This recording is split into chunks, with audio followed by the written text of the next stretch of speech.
Almost everything built by human hands has a purpose.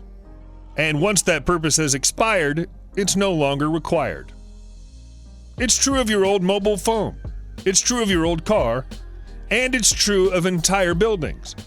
Not everything that's abandoned gets thrown away or forgotten, though.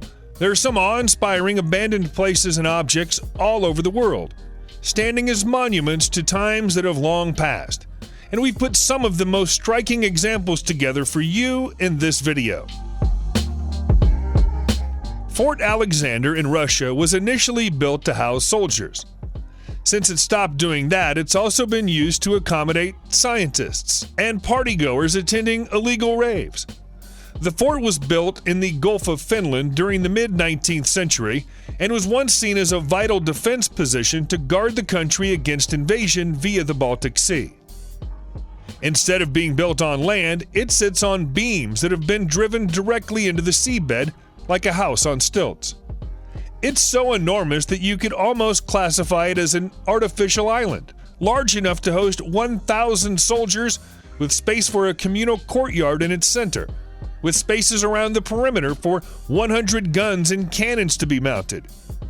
Given that it was so heavily defended, it's probably unsurprising that it was never attacked. By 1900, its importance as a defensive position had waned, so plague research was carried out there instead. That lasted until the 1980s, after which it's mostly been abandoned, save for the occasional illegal rave party.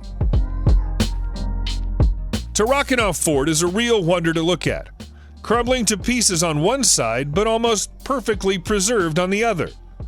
The site of the fortress is within the borders of what's now Ukraine, but when it's built, it was the precise point where the Russian border met the edge of the Austrian Empire back in 1890. Although it's called a fort, it would probably be more accurate to describe it as a castle. It's a vast site and it's surrounded by a moat. The fort saw action during both of the world wars during the 20th century, but was unfortunately captured by the German side during the second of those wars. Local legends say that the Nazis tested experimental chemical weapons within its walls, using local citizens as subjects. It's impossible to prove those stories now. When the Germans were eventually forced out of the fort, they filled up some of the lower levels with concrete. That made the fort useless for strategic purposes, so it's been abandoned ever since. But it's still popular with urban explorers. Not every site you'll see in this video will be a fort, but we're going to continue with the theme for a little while longer because this is Oblistiki, which translates into English as the Fortress of the Lord. It's bigger than a fort, though. It's a whole town made out of rock. You'll find it in eastern Georgia, where it played a vital role in the nation's history. The first people to settle at the site of this fort did so approximately 3,000 years ago, and it was still populated until somewhere around the 13th century. For the 500 years between 600 and 1100, it was the heart of Kartli, the quasi-state that would eventually go on to become Georgia. Carvings in the rock and artifacts dug out of the ground prove that sun worship happened at the site, so it's likely that it was abandoned when Christianity arrived in Georgia and Tbilisi became a more important city. The Mongol conquest of the 13th century would have finished off any of the stragglers who decided to stay, and since then the entire 120,000 square foot site has been empty. The Cape May bunker in New Jersey was built in 1942 and has been standing there ever since. Even though the war it was built for has been over for more than 70 years, it will last for a few years more, but probably not another 70. Erosion of the sand and shore beneath the bunker has brought the shoreline right up to its main entrance, and eventually it will be carried out piece by the tide. When that happens, it'll be a case of nature completing a demolition job that's long overdue. The bunker was supposed to be dismantled when the war came to an end. It's just that nobody ever got around to doing it. Perhaps the difficulty of the task is what put them off. It's an enormous hulk of a structure with concrete walls 7 feet thick standing on top of wooden pilings that have somehow borne the weight of the behemoth for all of these decades. It's part of the New Jersey landscape now. The old train yard in Budapest, Hungary has the official name Istvántelek, but that doesn't capture the imagination like its nickname does, the Red Star Train Graveyard. There are more than 100 old locomotives, carriages, engines, and complete trains at the site. Some of them are hidden away in rickety old depots, and others are just standing in the field, rotting away in the open air. Nobody knows for sure, but there are rumors that at least a few of these old trains have a grisly history. They were used to transport Jewish prisoners to the Auschwitz concentration camp during wartime. The yard dates back to the early 20th century when it was imagined as an enormous repair yard for the entire country's fleet of trains. The plan didn't quite work out though, and now the only working repair yard at the site is a tiny portion towards its south. Everything else is abandoned and slowly falling to pieces. Train enthusiasts might be interested to know that there are some extremely rare models here, including the Hungarian MAV 424 steam engine and a MAV 301. There are many private zoos in the United States of America, here and now, but the very first one was Catskill Game Farm, which opened in the 1930s. Sadly, as you may have guessed because of its inclusion on this list, it's no longer open. It is, however, still standing, and we have plenty of great images to show you from the site. Catskill is a small mountain town in New York, but during the busiest years of the zoo's operations, it attracted over 500,000 visitors each year. Those numbers had dwindled by the turn of the century, and in 2006, the zoo had to face the economic reality that it was no longer making money, so it had to close. Amazingly, the original owner, Roland Lindemann, only intended it to be a place to amuse himself and his friends, and initially didn't charge people to come and look at his collection of goats, donkeys, and deer. As visitor numbers increased, he realized he was onto a potential new career, and the zoo grew from there. It's thought that new owners may soon reopen the site, which has tentatively been renamed as the Old Game Farm. Heading to the water cooler to get a drink of water in a plastic or cardboard cup might be a process that happens in every office in the world nowadays.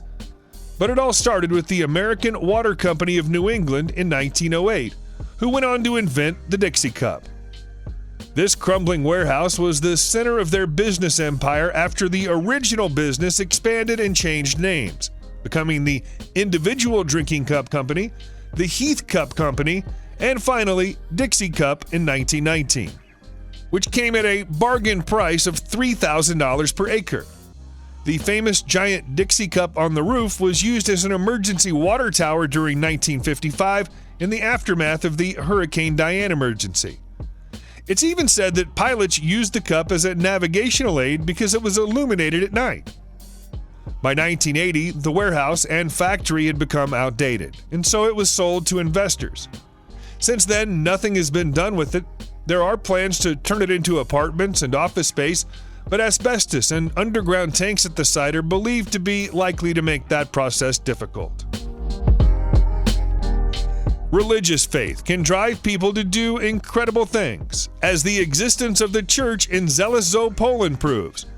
It was built in 1796 by Karl Gottard Langens, a man of strong Protestant belief, but no architectural experience other than which he'd taught himself. His lack of expertise might show on the outside of the building, which is nothing special to look at, but the interior is a work of elliptical beauty. Made of Bolesław sandstone, the church is approximately 60 feet wide and 90 feet tall. Local residents loved it so much that they nicknamed it the Pearl of Xela and continued to worship inside it for 150 years. The Second World War spelled the end of days for the use of the church as a center of worship, not because it was bombed, but because after the war the village became part of Poland and the German worshippers retreated to the new German border. Since then, it's been looted and vandalized and even briefly used as a sheep pen, and yet still some of the old beauty remains. If you go to visit the Cornwall iron mine just east of Lake Superior in the United States, you'll be visiting a place that can boast more than 2 centuries of mining superiority. When Peter Grubb founded it in 1739, he did so because he just located the most significant deposit of iron anywhere within the United States of America. It was considered such a vital American asset that President George Washington once traveled to inspect it with his own eyes. Initially, the mine's job was to provide iron ore for the nearby Cornwall iron furnace, but the furnace closed in 1883. Undeterred, operations at the mine continued for almost a century beyond that. They finally came to a halt in 1972 when the site was flooded in the aftermath of Hurricane Agnes. It was technically feasible to pump the floodwater out of the tunnels, but it was decided that doing so wouldn't be cost-effective. The site has stood silent ever since, although we hear there are now plans to turn it into a water park and thereby make it into a tourist attraction.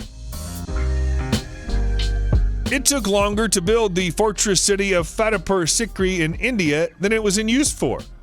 That's not because it took a particularly long time to build, it's because that having gone to so much trouble to make the incredible city, it was occupied and used for less than 1 year after it was finished. Akbar, emperor of the Mughal Empire, personally ordered the construction of the city and took a personal interest in every stage of its design, designating it as the capital of his empire as early as 1571, even though barely a tenth of it was completed by that point. By 1585, it was finally complete just as the emperor wanted it, and that's when it became abandoned. This was a tragic waste of the quirky outdoor board game, the Grand Mosque, the palatial courts, and the multicultural and multi-faith architecture which drew on Islamic, Christian, Hindu, and Zoroastrian beliefs and ideas. It was nature that made the site non-viable. The same year it was completed, the lake that it depended on for water dried up, and therefore life at the location couldn't be sustained. The British Army did extensive damage to the buildings while using them as a barracks during the invasion of India, but what's left is now acknowledged as a World Heritage Site by UNESCO. So the Eigen House was once claimed to be the tallest single-family wooden house in the world. It's a strange claim to fame, but the man who built it was quite an eccentric man. His name was Nikolai Petrovich Sudyagin, and when reporters asked him why he was building the odd property in Arkhangelsk 1992, he answered that he was doing it purely because he could. Sudyagin's structure was a 145-foot-tall home with 13 stories. He got all the framework completed but never quite managed to finish off the interior. We think he probably got distracted. His original plan was just to build a 2-story regular home, but he fell in love with the Japanese vernacular design process and carried on building upward. He turned it into a 5-story building, but then started thinking he'd made an ugly mushroom, so he added even more height. Sudyagin never got to move into his home. He spent a few years in prison in the early 21st century, and without his attention, the structure deteriorated badly. By 2008, local authorities considered it to be a fire risk and condemned it. They were right to be worried. Fire destroyed almost the entire building in 2012. We don't talk about the 1936 Olympic Games very much. That's because they were held in Berlin, Germany during Hitler's time in charge of the country. That earned them the nickname the Nazi Olympics, and they're seldom mentioned in Germany. That means that many Germans don't even know that the Olympic Village built for the event still exists. But it does. For the time it was made, it would have been an impressive technological achievement, with stunning dormitories, training pools, restaurants, and dining areas. The design was based on an idealized German village and was intended to portray to the world the idea of a peaceful Germany that had no interest in war. That was a little ironic, given that the military built it and it was the military who used it after the Olympics were over. When the Second World War ended, it was the turn of the Soviet Army to use the old Olympic Village as a barracks, and they carried on doing so until 1994, by which point the USSR had collapsed. It's now largely been forgotten, although the continuing growth of Berlin's population means that residential homes may eventually have to be built on the site. Subscribe to the channel and turn on notifications, and you will be the first to know when a new video comes out. Thank you for watching, and see you in the next video.